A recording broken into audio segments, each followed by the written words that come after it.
Oh no, I haven't thought about how to introduce this video literally at all. Hello and welcome to part 2 of redesigning questionable historical romance novel covers to perhaps learn about the periods in which they actually do take place and find out what these characters might have actually been wearing had they been reflected on the covers. Join us in this merry escapade that is all in good fun, no shade being thrown to the authors. I'm sure they are all fantastic books with wonderful stories, and these covers are just often pulled from stock photos. The cover designers often don't have much context for what is going on in the book. We just think it is a bit fun to use this as an opportunity to explore different periods of dress and the different silhouettes and details that do show up in history and how they diverge from perhaps our modern conceptions of what history was looking like. But before we get into our saucy tales, I first have to take a moment to thank our sponsor, June's Journey, who are celebrating their 6th anniversary coming up on the 25th of September. June's Journey is a hidden objects game with a storyline, and I have a feeling that if you are into historical romance novels, you might like this one too. We follow our heroine, June Parker, through sundry jazz-age adventures as she travels across the world trying to get to the bottom of some mysteries. I have been playing this game for a few years now, and it has been such a wonderful way to just take my mind off of work and relax in the evenings. And as part of their 6th anniversary celebrations, June's Journey is releasing a live-action series right here on YouTube where you can watch along and try to vote on who you think the criminal is. Correct answers will win in-game prizes, and personally, I hope that it is a big ol' bag of compasses so I can further expand my preposterously chaotic island. Priorities. Download June's Journey for free by clicking the link in the description box below or by scanning the QR code right here on screen. June's Journey is available on iOS and Android devices as well as on PC on Facebook Games. So I asked you guys over on Instagram if you had any particular romance novel favorites, any covers that have particularly stood out to you throughout the years as needing a bit of discussion, and boy did you guys deliver. Some of those deliveries more hinged than others. But we had quite a decent selection of novels that I'm sure are very good novels, but certainly could use some attention in the dress history department. So I've selected 5. I'm gonna go sequentially, and all of our entries for today are set in the 19th century. So starting in the beginning of the 19th century, in the year 1817 in England, we have The Perks of Loving a Wallflower. While the clothes on the cover aren't necessarily misrepresenting the Regency period, you can, from a glance, understand that, yeah, high waists, puffy sleeves, this is the Regency period, I vaguely get it, but the characters themselves are a bit misrepresented on the cover as they are from the characters in the book. So I'm gonna be correcting this on the covers as well. So the brunette on the cover is supposed to be the character Tommy, who in the story describes herself as, quote, "Sometimes I'm more like a man and sometimes I'm more like a woman, but mostly I feel like both."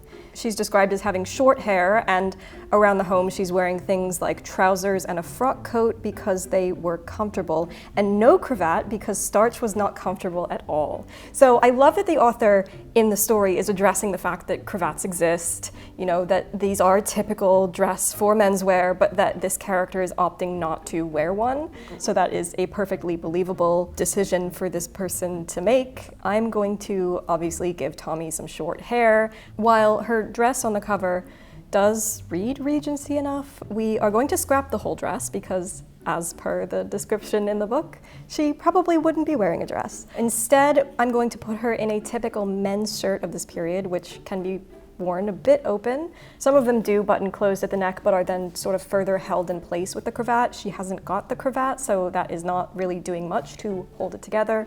But it would probably, especially in this Regency period, have a little frill. Those ruffles were attached to the shirt to sort of blend the whole thing together. So the blonde on the cover is Philippa, who is, quote, "more than pleasingly plump. Every inch of her looked soft and voluptuous." Philippa is also frequently referenced as wearing lots of lace and feminine things. Philippa can keep her purple, that's absolutely acceptable, and she can absolutely keep her very standard Regency gown with that high empire waist and short puff sleeves, which were both very in the fashions of this period.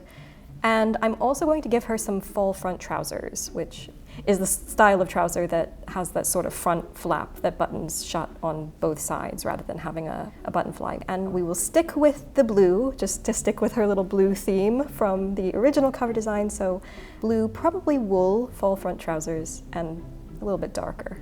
One of the changes made to Regency shirts is that often these collars were made a little bit higher, because it was eventually the fashion by the Regency period to have your collars sort of brush your jawline and even come up onto your face. So the collar would probably be a bit taller on her. We have, as is typical of men's shirts in this period, have a slightly dropped sleeve. So the sleeve seam that connects the body of the shirt, that seam doesn't sit on top of the shoulder like a lot of our shoulder seams do today, but it's sort of dropped down slightly.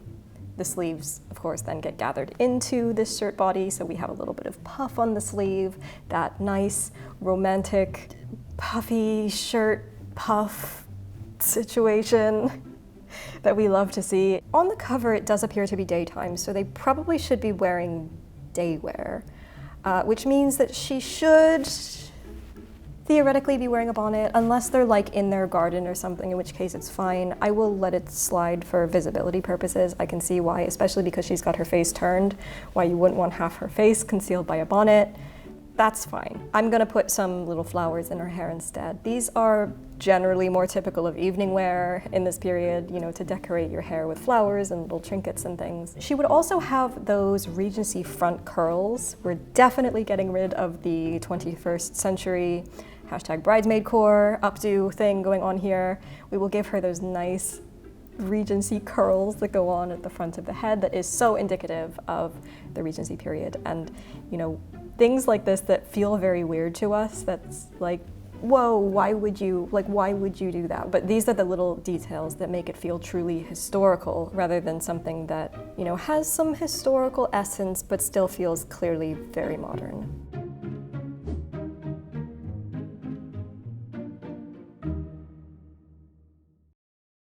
So our next candidate for today is called Wicked and the Wallflower, which I would actually buy this as a nice little Regency romance, but unfortunately, actually very fortunately, because yes, the story takes place in 1837, which is a very different period silhouette-wise from the Regency period. So unfortunately, it is a few decades out of date for this particular story. I think they are spectacular. 1830s fashion is so outlandish and just perfection, but I can understand how Regency, I guess, just feels more #relatable to the modern person browsing a bookstore, and, you know, having 1830s fashion on a book cover might not necessarily appeal to the average romance novel purchaser. Anyway, I'm gonna get off my soapbox here. This is a plausible environment for evening wear, so let's run with some 1830s evening wear for her. Oh my god, I'm so excited. First things first, 1830s hair is exquisite. Why one would set a story in the 1830s and not run full speed with the hair possibilities is positively beyond me. We are going to do the running. We will be carrying the torch. We are going to give her some far more appropriate wild front curls, which again is very much a fashionable thing of this period. These front curls could get positively enormous if one so desired. We're also going to give her one of those tall hair loop things. They would often loop their hair up sort of vertically in almost bows or ribbon loops. We can add some feathers, we can add some flowers, we can add whatever we so desire.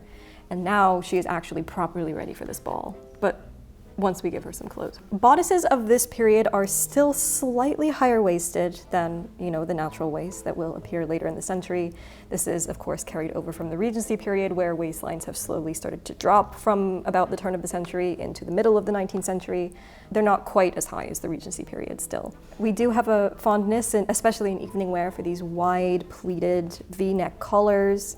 And of course, it is not the 1830s without a substantial quantity of sleeve. We do sleeves in day wear, we do sleeves in evening wear. In evening wear, they could be short-sleeved. Day wear tends to be long-sleeved. And these sleeves could not just be the little puffs of the Regency period, but could be, enormously puffed. They could involve lace and ruffles and ribbons and frills.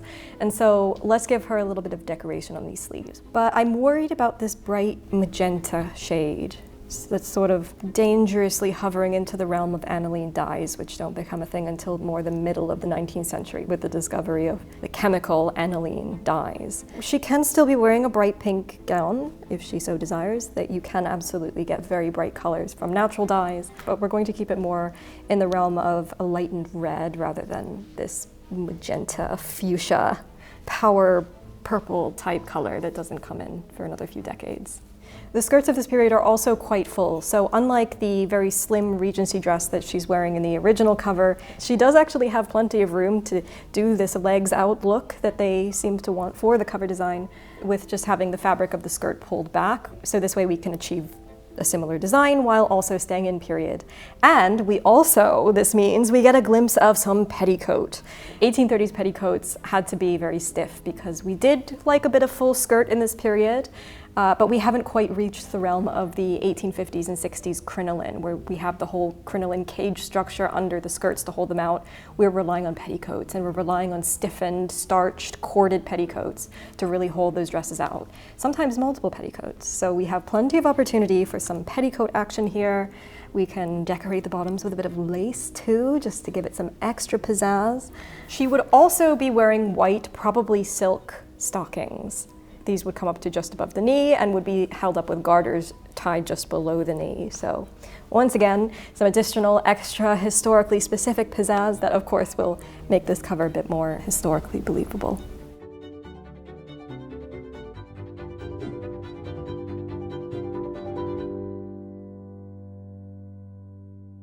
So our next victim for today is called Un matrimonio degli Hathaway, which is set in 1851 in England. Once again, we have some Regency examples of silhouettes. Of course, the 1850s is a far cry from the Regency period, unfortunately. We have entered the crinoline era. So this is the 1850s. We have very full, very round skirts. They can be pleated at the waist to add extra volume. This is very prime sort of bell shape silhouette era. So we definitely are going for the little waist and big fluffy round skirt sort of look. A lot of that, of course, is for illusionary purposes. We want the big fluffy skirt to make the waist look deliberately smaller. Short puffed sleeves are also very popular for evening wear, so she can absolutely keep those from the original cover design. Not for day wear though, so thankfully we are staying within the realm of evening wear. And for the chap, facial hair is also inescapably prevalent for men in this period. The mid-19th century men just love their facial hairs and their head hairs. So we are going to go ahead and redo his hair configuration. So let's go ahead and give him a little Victorian mustache and of course some iconic mutton chops. He's got to have the mutton chops. And of course, Victorian fellas were very fond of some voluminous waves and curls happening up on the head hair, so let's give him some nice waves. I know we have the open shirt, which once again, the button-down shirt is not a thing for evening wear at this point, certainly. I know we want to see the shirtless men on romance novel covers, but consider this: waistcoats. The ruffles on his shirt that he's wearing are a bit outdated for this period, so let's do away with the ruffles. And why don't we put him in the remains of white tie? So we'll give him a nice white silk waistcoat. He can forego the coat, that's fine, we can deal with that. But just for a bit of variety, let's put him in a waistcoat. White bow tie, of course, and a white, probably a very fine cotton shirt. Of course, the sleeves can still be dropped slightly off the shoulder. These are starting to get a bit slimmer than the earlier 18th and Regency era shirts, which tend to be much fuller and fluffier. Wide necklines are also very popular for evening wear, almost off the shoulder, but not fully dropped where you see the full shoulder, but the necklines are very wide. The edges of the neckline can be decorated with trimmings or pleats or ruffles, lace, wide collar bands, especially for evening wear. This is very popular. Hair-wise, we did tend to prefer a smooth and more natural and humble look in this period.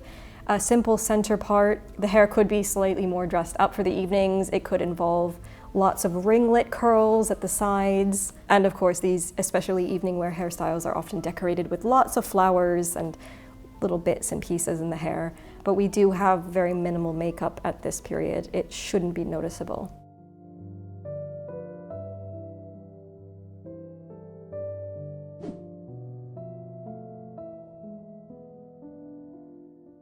Oh my God, I'm so sweaty.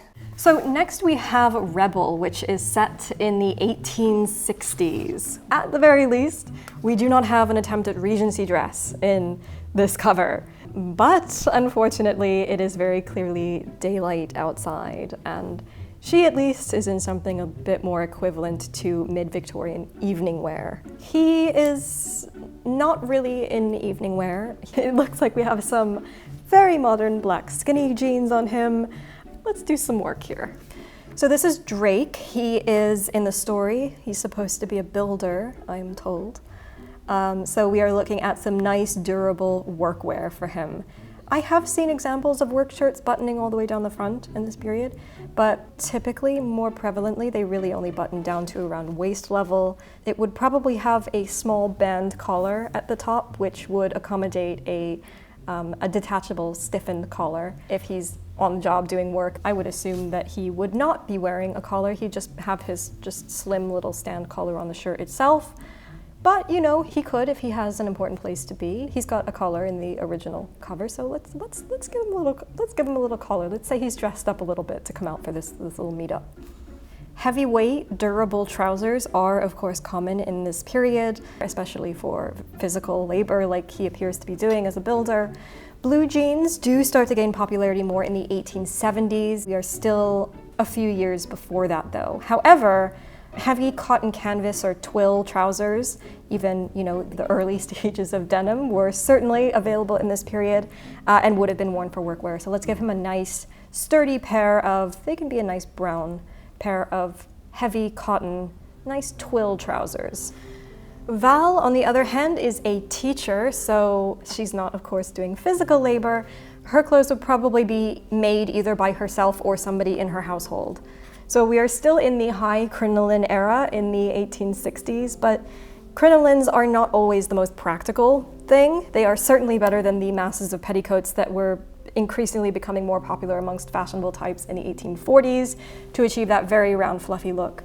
But of course, if one has to move through many small spaces, as one might in a schoolroom, having a very large crinoline certainly would not be practical. So one could achieve a suitably fluffy look for everyday wear with just some nice heavily pleated or gathered skirts on the overdress, as well as a petticoat or two underneath. She's got her 1860s dress, which is giving that 1860s desired silhouette, roughly, supporting it with a couple of petticoats, but that her dress is not going to be the full bell shape as one might see, for example, in the fashion plates of this period.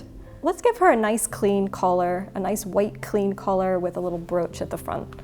We do love a wide forearm in this period. So there's relatively little volume happening at the top of the sleeve, but the lower half of the sleeve can get very wide. Likewise, the cuff widths can be quite wide, and you can even stuff another sort of puffier sleeve underneath the wide opening of the oversleeve, which is something that we see in portraiture of this period. Her hair would definitely have been pulled back, as the original cover has got her doing. It probably wouldn't have been pulled back quite so severely as we see in the original cover. Portraits of Black women in this period show a preference for a center part and allowing for a bit of natural volume at the top and sides. Sometimes they could add extra braids across the top, as is fashionable of this period.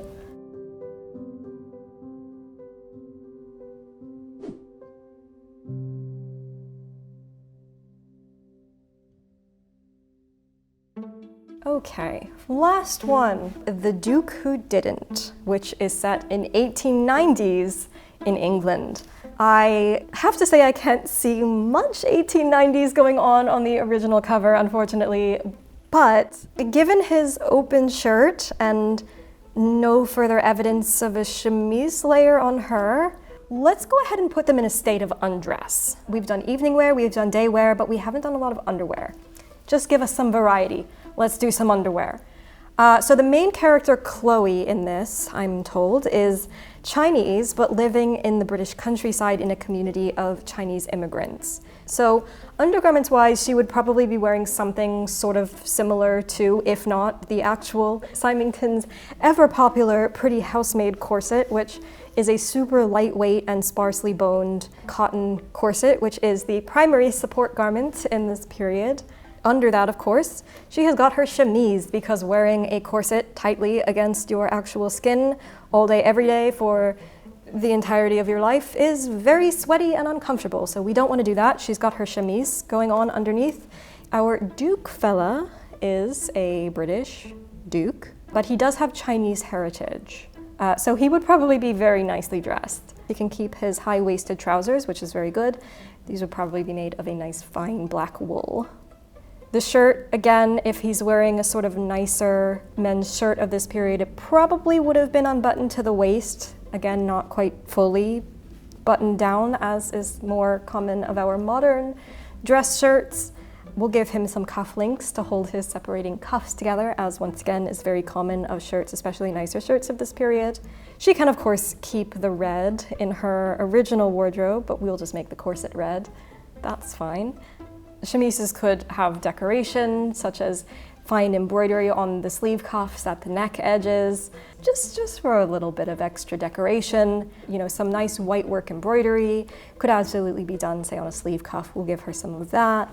We do, at this point in time, have a greater prevalence of purchasable garments by a variety of classes of people, so theoretically hers could have been purchased, but I do question, because she's in the countryside and especially living in what seems like a close community of people, making your own clothes is also extremely common in this period as well. So there's also a very high chance that her clothes could have been made either by herself or by someone in her community, perhaps with some nice significant Chinese motifs, just to bring a little bit of that multiculturalism into her wardrobe.